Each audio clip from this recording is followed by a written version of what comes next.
In this video, I'm going to interview the veteran marketer, Ruben Santiago.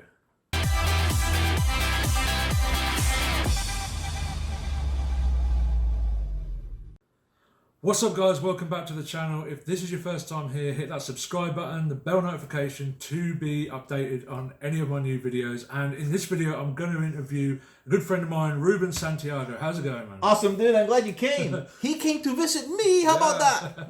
Yeah, we've been traveling around the villages today. I know, right? Really, really cool. Really, really awesome. Nothing like you expect. So if you get a chance, definitely come and check it out because it's really cool. That's the same thing I get from everybody. Man, well, you told me, but I never expected this. Right. You got to come. You're more than welcome to. 100%, definitely. Yes. So yeah. So we've got a few questions for you today. You started in the online space a long time ago, right? So when did you first get started in digital marketing? Well, and interestingly, yeah, I did start it online when it was called ARPANET. This is before the internet. Okay, that was a long time ago. But no, in the digital marketing space, I got started perhaps about 18 years ago. And it was about 15 years ago when I actually almost went full-time into digital marketing. And one of the interesting things was that I started using automation, digital automation, before it was called digital automation. right. You know, and can I tell them about that? Sure. Because it was cool. Well, here's the thing. What we did was digital automation without being digital automation. Back then, we didn't know it as that. I was involved in a network marketing company. Is that a bad word? Can I say that? Sure, yeah. It's a bad word? No, network Okay. marketing. I just, you know, are you some sure? some people have that taboo around network marketing. Well, that's their problem. And MLM and stuff like that. So. Yeah, that's their problem, because I used to make $1.2 million a year when all the people had bad taboos. Right, so that's their problem. Anyhow, so so this is what happened. We would invite people because we did not want them to come to the meeting. You're going like, say what? That's right. This is about 15 years ago. What we would do is we would invite people and tell them or give them an excuse not to come during the invitation. Isn't that cool? Right. People go like, what? It's kind of, yeah, so we would go something like this. Hey, James, how you doing, man? Hey, listen, I got this guy coming to my house tonight. He's going to do a presentation, but, listen, if you can't, it's okay. Not a big deal. No problem. They just asked me to invite some people to come over. So if you can't, that's all right. But, this guy's going to come over to my house. He's going to talk about some network marketing thing, product pitch and stuff like that. But awesome, dude. But if you can, I appreciate it. If you can't, it's okay. Right. And people go like, huh? Okay, perfect. So what we would do is the next day, we would find that person, and we'll go, hey, James, how you doing? Dude, I'm so glad you didn't come. Oh, my God.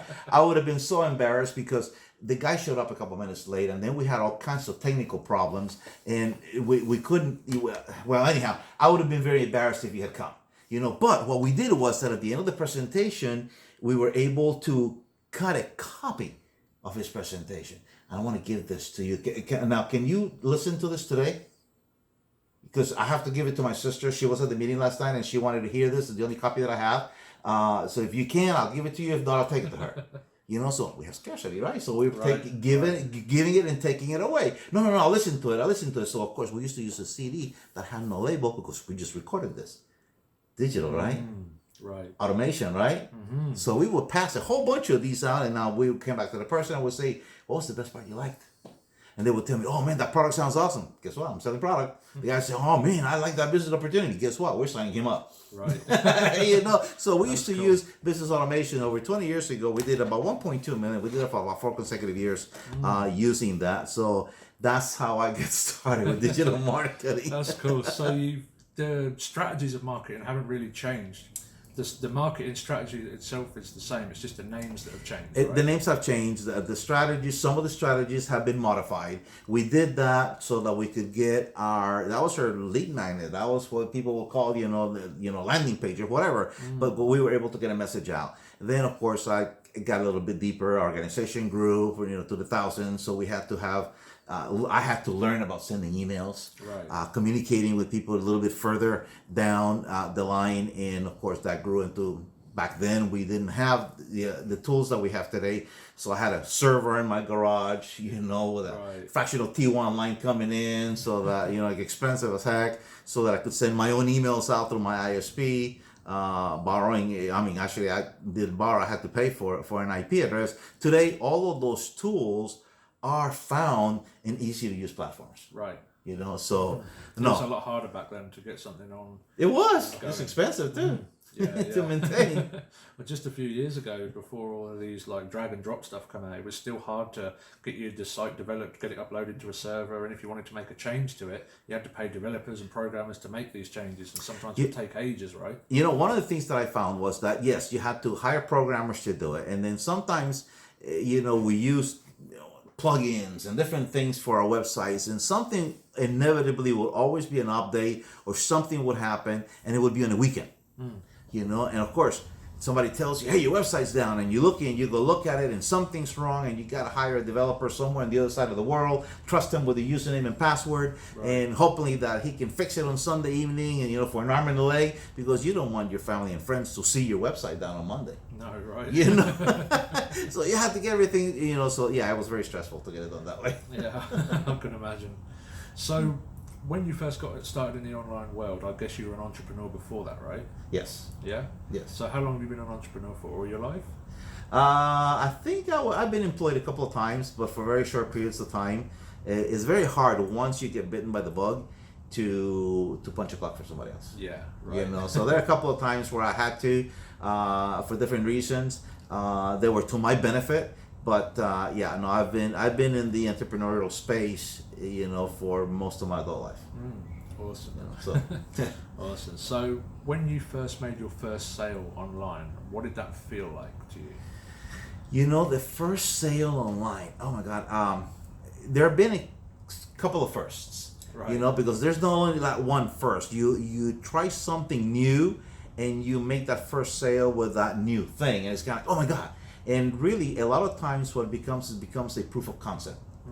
Oh yes, this way does work. This way is functional for me. And how can I scale? How can I twist this? So there have been several firsts, but to see your first, you know, $12, $14, because nothing is always big at the beginning, you know. So you're going to try something, and maybe I don't know, maybe some of you that are watching this, you know, are some of the people that are watching this video with us here today. They're going to say, well, I don't know about this. Let me try this. What is the easiest way? Is perhaps affiliate sales.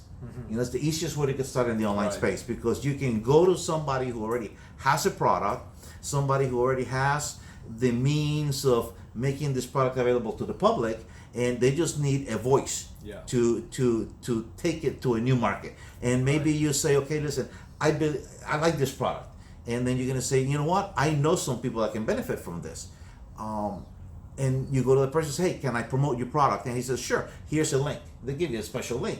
And then you grab the special link and you write an email to some of your people, friends, and then you say, hey guys, you know, what do you guys think about this? You know, I'm actually looking at this and I like it. You send the email, and then one of those people say, I like it.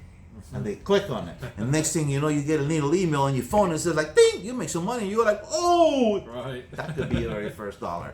And then all you got to do is learn, if you did it once, you can do it again. You can do it again, and again, and then you learn different skills on how to be able to multiply that income that is coming to you. So yeah, there are many different little firsts, but I think that affiliate sales is the best way for most people to get started. Yeah, I absolutely agree. So what was the first thing that you ever made money with online? First thing that I ever made money with online, I think that as entrepreneurs, what we do is we solve problems. Right. Okay. And I saw that a lot of the people that I was reaching with that CD needed a tool to help them communicate with other people. So they needed like a website. And I got some guys together and I said, hey, how can we make websites for these people? And we developed the system and we did supply. I had, I think at one time, you know, about 1,400 websites, you know, that we managed for people. And they were all paying a small fee for it. And I think that was the very first actual online business that I had. And it all started with a $12 sale. Wow. You know, so yeah. That's pretty cool. So how long had you tried before you started, before you made your first sale? Because I think that's what a lot of people are wondering is, are they come online and they don't have any experience, and they try and try and try, and a lot of people, they give up like after 3 months, after 6 months, and if they don't see any results. So how long did you try before you started? I think if I remember correctly, I tried about 6 or 7 times. Yeah. 6 or 7 different things, that didn't work. And, but here's the thing that kept me going. I would see that it was working for somebody else. And I would see that. So, and here's the word for you. If you see that it's working for somebody else, they're doing something that is just slightly different from what you're doing. Right. You had that belief that if someone else could do it, then you could do it as well. Exactly. And and it's a vicious circle, because if you see somebody else is doing it, then that gives you belief that it can be done. That belief is going to motivate you to take some action. Right. When you take some action, something's going to happen. Yeah. And then it's going to give you your own set of beliefs. Yeah. And then you say, man, if I do it again, and then you start this circle. Okay? Oh, the circle of what? This was the movie? No, okay, we won't go there. I just saw the movie this weekend, Ooh! No, so it just starts that circle, and of course, the more you do, the greater belief you have, the more success you will have. Mm-hmm. Yeah, absolutely. So, when you first got started, what was your biggest hardship to getting started? What was the biggest hurdle that you had to overcome? Believing in myself. I think that most people struggle with that part. It's not the tools. The tools are there. Yeah. How to do it is there. Yeah. It's most people don't believe that they can do it. And I think that is the biggest hurdle. Of course, I work with, hundreds of people now, and that's what I always see the same thing. Oh, that's not going to work for me. Why? Because I may not have this type of particular skill set. It's kind of like, well, let's work on that. So it's the lack of belief. The lack of belief in self, I think, is the biggest struggle for most people. Yeah, I totally agree. I think, like you say, all the tools are out there. You have everything that you need to succeed. The only thing that's holding you back is you, right? Yeah. I remember when I met you. Yeah. yeah. I was definitely holding myself back. And low. Because when I met him 2 years ago, right? I want to talk about you now. Yeah. I'm going to get my own set of questions out here. I remember when I met you, all I could see was the top of your head on the screen. Right. hey, James, are you there? Yeah, that's all we could see. Yeah, I didn't like being on camera. I didn't like showing my face. I didn't like speaking a word. My confidence was at an all-time low a couple of years ago. So, yeah, belief is a very, very big thing of it. You come a long way, dude. And you know what? The one thing that I'm glad, and this is exactly what we're talking about, is belief in self. Mm-hmm. It's not the tools. I mean, you were still in front of the camera, right, but you still didn't believe in yourself enough to show your face. You're only showing the top of your head. Yeah. But because you believed enough in yourself and you saw other people doing it, that you came out of that shell, and now I can honestly, because I know the other side of the story, I can honestly say that thousands upon thousands of lives have been touched because of the actions that you took. Okay, so I'm going to thank you on behalf of all of them. Thank you. I appreciate that. Not a problem, dude. I mean, you deserve it. You deserve it. Thank you. You can make me blush on camera now. Oh, look at that! I thought it was makeup.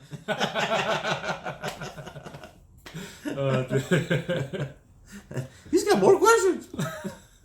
He's completely thrown me off now. Like, just put me all in a fluster. I know. This is what, you know what. This is the fun part of what we do. You were in Miami this weekend. Yes. Right? And you drove up. You came to visit me here. I'm in the Villages right now. Tomorrow I'm flying to Colombia. Yeah. Where I have a second home, and the love of my life lives there. And I split my time between there and here. Now, you were in Miami this weekend. Yeah. You were still earning a living, right? Right. Okay. I was in North Carolina, and I was in Tennessee. I drove like 1,300 miles this weekend, picking up my daughter. But all along, that ka-ching never stopped. Right. Did it? Right. So that ka-ching just kept going ka-ching, ka-ching. You just have your computer on all the time in the background, just so you can hear that cha-ching going in all the time. I mute it sometimes. That thing just gets annoying. It's even worse when you're trying to shoot videos and you're right? videos and it just goes off. It's like, got to redo the video. Yeah, I know. Yeah. Actually, we should have put that on before while we were recording. I mean, see, for a backdrop for a video, I like it for a backdrop for a video. But sometimes when I'm driving, I'm thinking, I'm having a conversation with somebody. I mean, they go like, "What was that?" Sorry, I forgot to mute it. It's kind of like, "No, what was that?" So now they're asking you, and I'm like, maybe Right. I should leave it up because it is a talking point. And it is. But now when we are alone and when I'm working, I'm writing emails or I'm doing some kind of a text or something, I do have to turn it off. Yeah. Because it breaks your when I'm concentration. shooting the official training videos for Builderall, that's one time I have to turn it off and shut it all down because I can't have the cha-chings going off in the background when I'm shooting the videos. I know. But yeah, it is fun. It is really But fun. think about that. Think about that, folks. We just said that hearing a ka-ching, money coming into our account, we shut it off because it's annoying. Right. It's bothersome. I want you to have that problem. You gotta ask this guy. I actually made a post in the Facebook group, the Builderall group, the other day, and I was saying, does anyone else have the problem of when they leave their dashboard open for a while and then come back to it after half an hour? Oh yes. And it just boom, just explodes, like makes you jump, and it almost blows your speakers. And everyone's saying, I'd love to have that problem. I know, right? A good problem to have. I know. Well, eventually, we want everybody to have that problem. Yeah, then you'll understand why we say you got to mute it. Right. It's a good problem to have. I know, right? Absolutely. Awesome. So yeah, you've done really well for yourself for the time you've been online and as an entrepreneur. So when did you first realize that you'd become a success? I don't think you ever do. No? No, I don't think you ever do. I think other people see you being successful is only because you have achieved something that they want. But you always have, one of the things that has always been a fault of mine is that reaching a goal is depressing. Really? Yeah, because I reached it.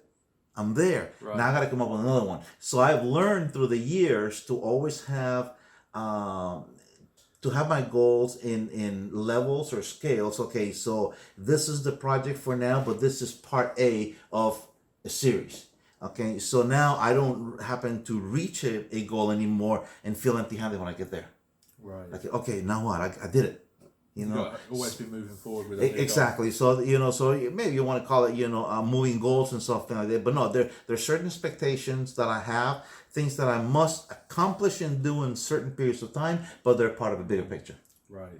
Now I don't get depressed as I used to anymore. So when you reach success, I don't think there is such a thing as ever reaching success because we're always challenging ourselves. Okay, what am I going to do now? There's always a higher success to achieve, Exactly. of course, but I think it's important to have like mini successes along the way, so you can have realistic, like small goals that you can aim for, which keep your your spirits high, and you can celebrate those little wins. But it's also good to have a really big goal to aim for as well. Exactly. Right. Yeah. Exactly. So, and I do right now. I have one of my goals is, for example, we have our our private boot camps that we do, that we help people reach their financial goals too and their business goals.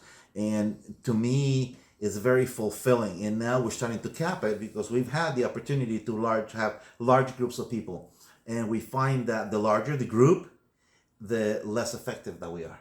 Right. So now the goal is to be able to reach deeper into the businesses or a smaller group of people. Yeah. Rather than reaching a larger amount of people. So so we don't want big groups anymore. We want the smaller groups that we can create bigger impact with. So kind of crazy, isn't it? People say, "No, I want to have no." We've been there. Yeah. It didn't work that well. More people, more headaches, right? Well, you know what? You catch too many people at different levels, and sometimes it's not the level that you want to be working with. So we found that out the hard way. So now we're trying to segment them a little bit better and bring a better group of people into a smaller group, and that way we can help them tenfold from what we could before. Right. Absolutely. Yeah, that's good. Works better. Absolutely. So if there's one piece of advice that you could give yourself, if you could go back in time to 2001 when you first got started online, what would be the biggest piece of advice that you would give yourself? Run faster. Run faster. I think that a lot of the people that are going to be listening to this audio have heard of a person called Jim Rohn. Right. Well, I happen to have had the pleasure of not meeting Jim Rohn personally, but meeting his best friend, who also grew in the same town in Oklahoma with Jim. They were very close friends. They mentored each other, and he was also extremely successful in the industry. Still lives today and is a very close friend. and you know, I won't mention his name to keep it private, but one time Ray told me that I needed to run like hell.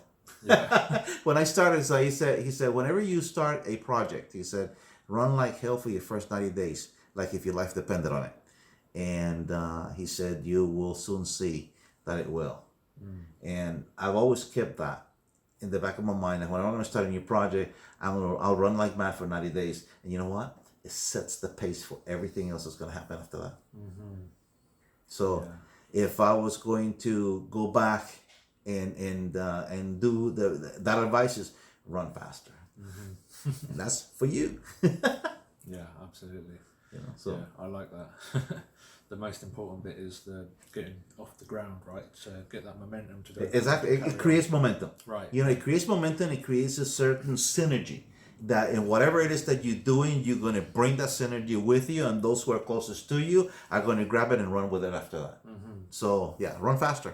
Yeah. Anything you do, run fast. And you know what? And it is. And you and I were talking about this earlier. One of the things to stop people is trying to be perfect. Perfect, right. You know, no, we are human beings. We make mistakes, you know, and a lot of times, you know, I do videos too, and I don't edit them. I let them go. Right. You know, we do that. Before it used to be, oh no, I gotta cut the, I gotta do the redo. Oh, I said it too many times, and and okay. It's you know what? Let it go. We're human beings, and that's what you'll get better with time. I remember getting in front of the camera. My daughter's laughing because I couldn't even remember my name. I was in and it's kind of like, okay. Hi, welcome this afternoon. No, that's not. Hold on. Okay. Hi, my name is no, hold on. I'm just drinking some water. And they were crackling. Papi, just say hello. I'm Ruben. Okay. Hold on. Hi, my name is Ruben. No, I don't like. Hold on. I want to sound more natural. Yeah. And this was going for 15, 20 minutes, and they would just crack up laughing. You know, now it's kind of like, you know, whatever you want to call me, dude. That is so true, though. When you first get started, like I remember when I first got started, the first time I ever went on video, I was doing a testimonial, and like I got dressed up in my best shirt, I did my hair, I was like checking my teeth, checking my eyes, like looking around, like got in front of the camera and like did like must have done 50 takes before I got it, the one that I wanted to send.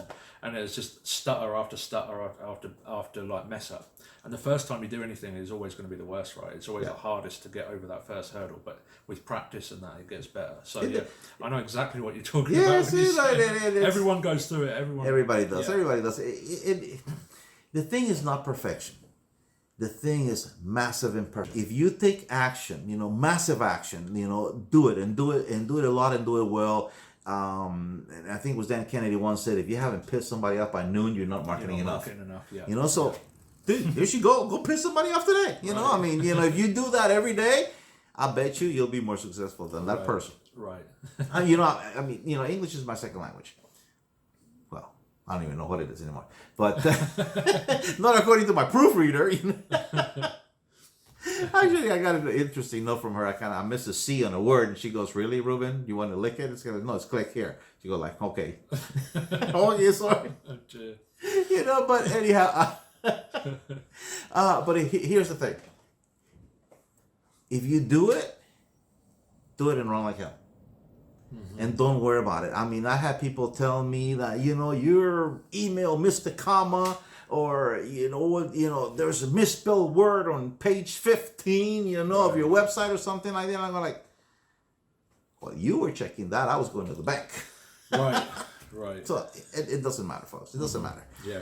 Yeah, and I like it when people find those mistakes because I know that they're not talking to my ideal customers or clients, and I'm doing the sales, and they're not. Right. Yeah, I can totally relate there. You know, like you said earlier, when I got started a couple of years ago, my confidence was really, really bad. So whenever I'd put anything on Facebook, like a post, it would take me like 5 minutes to write the post. And then I'd go over it for another 20 minutes, making sure that everything was perfect, all the commas were in place, making sure anything couldn't be misconstrued into something negative. And then like, if I've had the courage to post it, I'd post it, and most of the time I'd take it back down like 10 seconds later. So it was just a complete colossal waste of time. But yeah, absolutely. And now I make a post without even thinking about it. I write it out, type it out, boom. I'm a little bit more cautious with videos and lives and stuff like that, but posts I don't even think about anymore. Yeah. That's one of the things that I was talking about on a previous episode on my YouTube channel. Was the more you do something, the easier it gets, and each time you do it, it scares you a little bit less and a little bit less, and you keep consistently doing it, and then look back after 30 days, 90 days of consistently doing it, you'll notice that thing that really scared you is not even a thought anymore, you know. You know, and it's interesting. This is a concept that Warren Buffett said he does. You know, he's talked about it several times that he does. He says, at the beginning of a year, I make a list of the 100 most important things for the year, the goals that he needs to accomplish. And then what he does is he'll cross out 90 and he'll leave 10. Yeah. He'll focus on those. And then 6 months later, he'll come back and do it again. And the 90 that he erased never made it back to the list. They were not that important. So, it is. You know, we do. What I do is I make a post. I'll take a picture and I'll post it. And I'll just say a couple of words. Because at that particular moment, I'm not inspired. I just took the picture. You know, it doesn't mean that I'm inspired to write any kind of text. And I'll upload it. And then half an hour later, it's kind of like, oh, now I know what I need to say with it. Then I'll go back and edit it and I'll add something really pretty or something like that. But just get it out there. Just take action. Even if it is imperfect, the difference between now and a year from now, you will not recognize what will happen in your life. Mm-hmm. Absolutely. You know, so that's the best advice that I can give you. Yeah. Take massive imperfect action. Don't worry about who's going to get upset along the way. That's their problem, not yours. Definitely. So I think I'm pretty sure I know what your next answer is going to be. But my next question is, what is the most important aspect of success? Wow. The most important aspect of success, I think, is just being happy with what you're doing. You know, and I think that people call success a lot of different things. I think it's just being happy with what it is that you are doing. If you enjoy what you're doing, you're going to do it with passion. And nothing can take the satisfaction that comes from doing things with passion. When you like what you're doing. I mean, I love it when I have people, you know, like yourself, that I get the chance to sit down with them, that I get an opportunity to bring you here to the villages. I mean, I'm glad, so glad that you came to see it. You know, that fills me. And that's part of my success. You know, so because I got a chance to share that with you. Now, when you come to Colombia, you'll see a different side. Yeah. Right. But anyway, I think that's it. Just feeling fulfilled in what it is that you're doing. Yeah. That's a lot different than I thought. I thought you were going to say take massive action. But yeah. No, because that's part of it, you know. But you need to be feel fulfilled and satisfied in what it is that you're doing. I think that's success. To me, that's success. Loving what you do, right? Exactly. Yeah, I like that. So, where do you see yourselves in 5 years? Good question. I see continuing to grow me as a human being, and I also see myself sharing what I have learned with many other people, so that they can experience the same successes that we've had. And because I see it, more and more people are coming online. We have a fantastic platform. Builderall is a platform that gives people an opportunity to either bring their business online or to have a business online. Okay? But a lot of them need to learn how to do that. Right. And we have the skills. We have the skills, you know. We can rebuild you. But we can teach you, you know, I mean, maybe not even teach you. You have the ability to, you know, everybody out there, so when I say you, is that you have the ability to discover and learn how to solve other people's problems in a way that they're going to accept it. You can say, you know, listen, let me help you in your business. I have the tool that can make that happen. And people are going to say, like, really? How can you help my business? And then if I can share that with more people will have success, and I will feel fulfilled. Yeah. You know, so the more people I can help, the better off I am. So, okay. So I love that. Yeah, so I'll get up here and preach. Yeah, I do love that. So what's the best piece of advice that you've ever been given? Best piece of advice I've ever been given. Oh my goodness. I think I was once told, Ruben, you have 2 ears and one mouth. Listen to what people are telling you. And for us we are in marketing. And it's not us voicing an opinion is listening to the market, to what the market is asking for. Because clients will always clamor. Clients will always tell you what they want if you listen to them. And then it's just a matter of repackaging it and putting it right in front of them in a way that they're going to say, oh, that's what I was looking for. And they say, okay. So that's it. Listen more so that you can deliver better. Yeah. Good answer. So if you had to start from absolutely nothing right now, like no list. Really, dude, you can take me there? Right. You know, I don't take my blood pressure because I like my news. But anyhow, I'm just kidding. If I had to start all over again. With just your knowledge. With just my knowledge? Yeah. What's the first thing that you would do?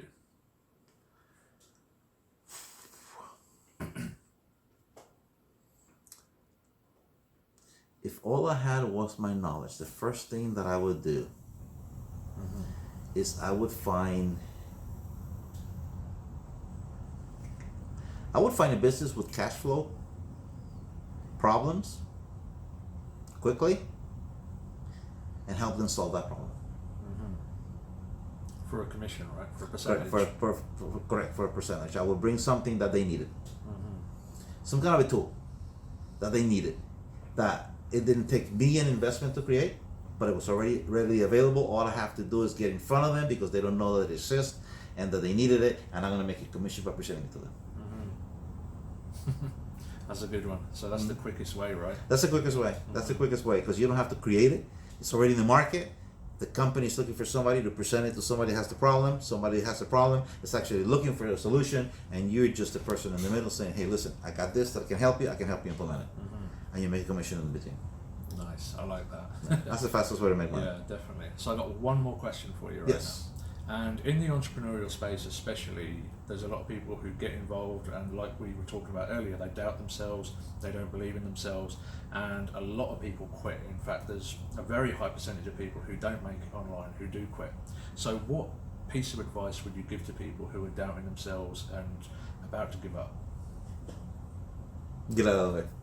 I'm just kidding. Go ahead, get out of the way. Okay. You know, I need less obstacles in my road. Okay, no, I'm just kidding, guys. But you know, honestly, I would say to get out of the way. No, I'm just sorry, guys. Carry on myself.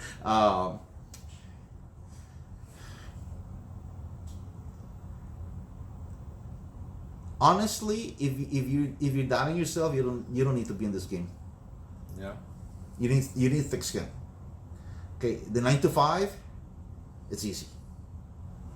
You live for 9 to 5. Working for our dreams is a lot harder than working for somebody else's. Right. Okay, and if you're doubting yourself, this game is not for you.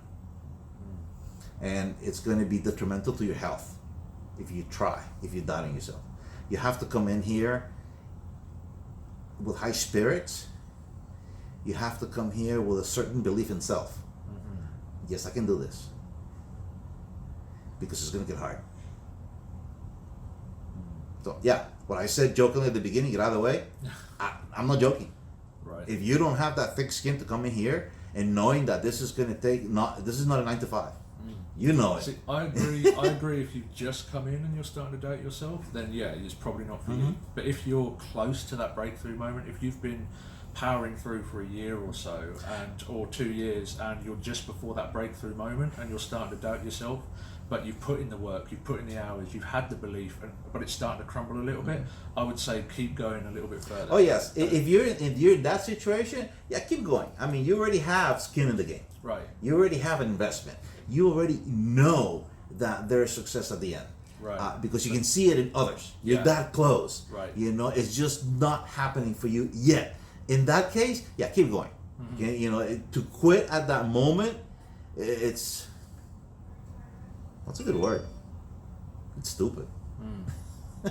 You know, tragic. Yeah. Oh, just gotta do it for this guy. You know, I mean, hey, get the fuck out of the way. I'm sorry, that was French. See, I know I speak French too. Okay. But Now I've got to edit it. Huh? Now I've got to edit. What? Okay, I was saying in Spanish. Now you don't have to edit it. No. If you have been working hard at it, yes. If you're just thinking about getting started and you're doubting yourself, don't. Okay? Yeah. But if you've been working at it, yeah, don't quit. Don't quit. Yeah, I mean you're probably this close and you just don't know it yet. Yeah. You know, but because you can see it, Yeah, absolutely. Yeah, I totally agree. You don't have to edit anything, dude. They got it. They're adults. No, I was just kidding. They're adults. Yeah. They got this. Yeah. You know, actually, you know, if we were live, I would have asked for permission. I would have said a couple other things. Right. I'm known for that. Yeah. Listen, we are adults, Right. and I'm going to go on a little rant here. We are adults, and sometimes we need to be told adult things. And what I was mentioning earlier, if you're doubting yourself, yeah, don't get out of the way. Okay, you're gonna get trampled. Now, if you've been at it, like you said, for a while, and you're just there, and now you're doubting yourself at this point, this is the point that you need to persevere and you need to push forward a little harder. If you quit at this point, you deserve whatever the hell happens to you. Right. I mean, I have no empathy for that, or sympathy. I don't, neither one. Okay,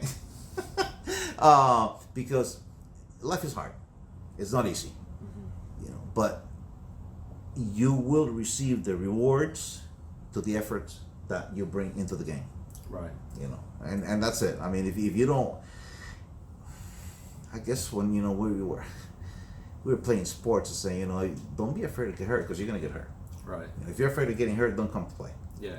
You know, don't get in the field. Don't go out in the field. Anyhow, it's your show. I'm not gonna go on a I rant. totally agree. Absolutely. So yeah, thank you for agreeing to be on the show. It's been a pleasure, Yes! my friend. Awesome. It's been an absolute pleasure. Can't wait to see how much he edits this. Yeah, it'll be 3 minutes long, the whole thing. Oh, look at that. I Awesome. think it's one of the longest interviews so far, actually. Really? Yeah, Cool, I man. think so. But Hey, yeah, this was fun. yeah, it was, and it's an absolute pleasure. Thank you again, my friend. Not a problem, man. Okay, so yeah, if you haven't already, subscribe to the channel, hit the bell notification to be updated on any of the new videos, and thanks for tuning in. And I believe you were about to say something. Yes! Subscribe. Subscribe. Yeah, there's a button. I don't know. Is the button there or here? Which Up there. This, Up there? Wait, really? That way? I don't know. Listen, I can just there- flip the camera, it'll be something. Okay, listen. There's a button in here somewhere, okay? And it says subscribe. Subscribe. And there's a little bell. It's not Taco Bell, but just a little bell on there, okay? Just hit it, and you're going to be notified when the next video comes out. Yep. All right? And you got to check out the next ones. Definitely. Yeah. More's coming. Huh? More's coming, right? Yeah. Yeah, and it's going to get better. Yeah. Because we get better as we get older. It's going to get really good. We always get better. The more times you do it, the better you get. I know, right? Next time we'll do it in Spanish. I don't know about that. I'll do all the talking. Don't worry. Yeah. I got hola. Oh, hola. There you go. There we go. We got it. We're done. Right. Awesome, man. We have some Thank fun. you. Take care, guys. We'll see you in the next episode. Ciao. Have a good one.